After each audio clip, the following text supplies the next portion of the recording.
Yo, what is good, everybody? It's Andrew back here again with a new haircut for those of you guys who cared.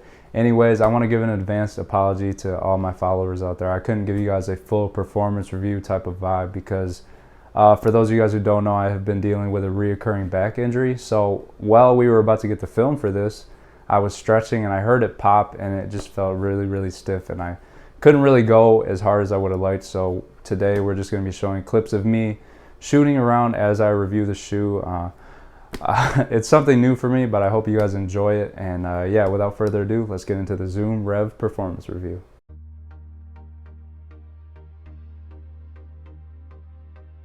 Alright, you guys, so as usual, to start off with the traction, Nike gave us a full length herringbone pattern, and although usually full length herringbone means you're going to receive great traction regardless, these guys, it's a little bit different. On clean courts, you guys are going to be covered, but I made it like my duty to play on some bad courts because this is a budget model and sometimes people pick up budget models just specifically for bad courts. So I don't know if you guys can see, but this is not translucent anymore. This stuff, there is not too much distance between each groove. So what it does is it allows for the shoe to pick up lots and lots of dust.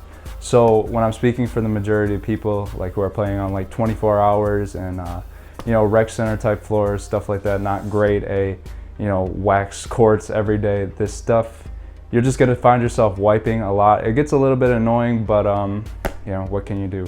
So clean courts, good. Average courts, just wipe a lot or else you guys are gonna find yourself slipping a lot.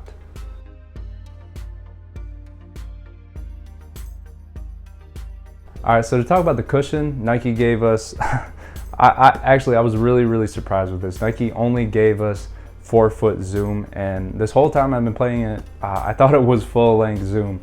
And the reason for that is because on the outsole, you see you have these parts where it protrudes. So I don't know why I didn't think this in the beginning, but what happens is, much like in Jordan's unlocked Zoom that they use on like the 29, the 30, where they have that part where it protrudes, when it hits the ground, it compresses and it just feels like heaven on your foot. So this Phylon must have been like really plush because in the heel, it really did feel like Zoom. So I was really pleasantly surprised with this cushion and probably one of my favorite parts of the shoe.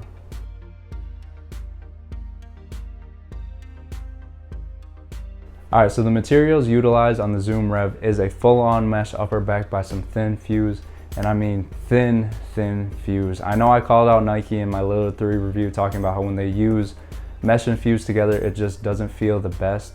This time around, I didn't even notice the fuse, and that was for the better. This stuff, I know I said the cushion was one of my favorites. The upper is by far my favorite. It just feels like heaven on your foot when it's broken in. So yeah, shout out to Nike for executing this time around. This was a really enjoyable upper.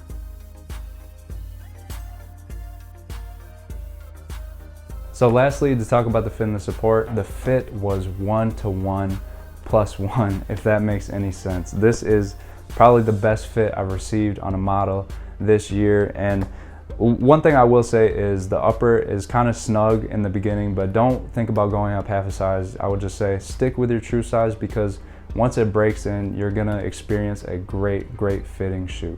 As far as support goes, this is where it gets a little bit iffy in my opinion. You know, I experienced no internal problems. My foot felt contained the whole time.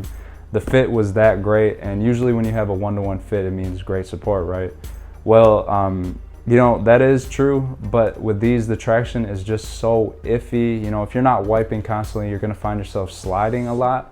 So I can't really give it my approval for support because, you know, you can have the greatest support features in the world, but if you don't have good traction, you're sliding all over the place, it kind of just cancels everything out.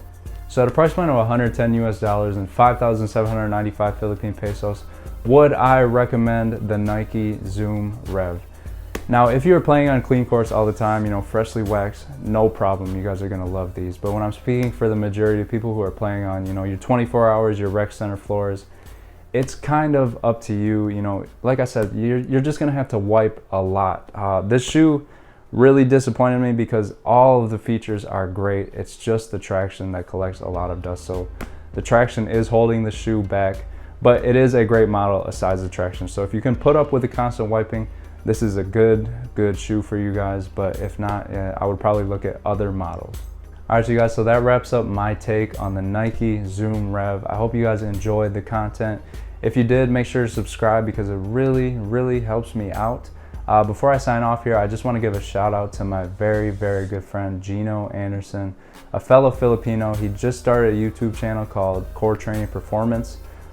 Basically all it is he is just providing you guys with drills and advice on how to become a better basketball player. So I just want to tell you guys, go check his channel out because he really knows what he's doing. And yeah, I'm gonna leave a link to his channel in my description.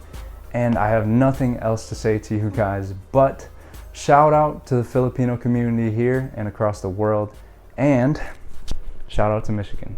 Peace.